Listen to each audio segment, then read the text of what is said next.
در ناحیه به نام شمس‌الدین شاهین دهات سریچشمه دهه پیست‌مزار این محصولات قطعه زمین نزد حولگی نتیجه محصول مهنت تشخان موسوی میباشند.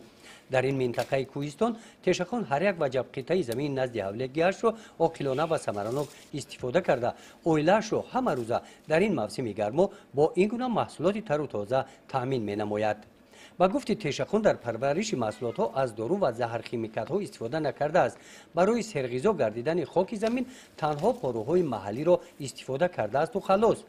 بادرینگ، پومیدور و این سبزیجات ها حاصل کشت دوم زمین می باشند. اساساً زمین مهنت طلب میکنه، مهنت حلال.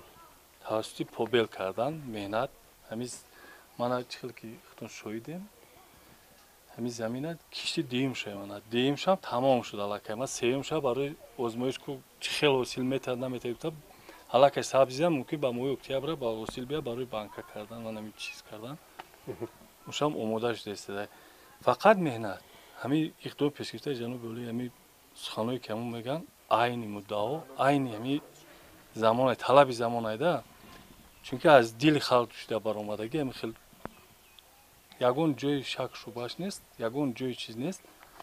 مهنتی حلال طلب میکنه. تشخان آموزگار است. برای او همچون سرچشمه درآمد علاوه قطعه زمین نزد حولگی کمک رسانیده است.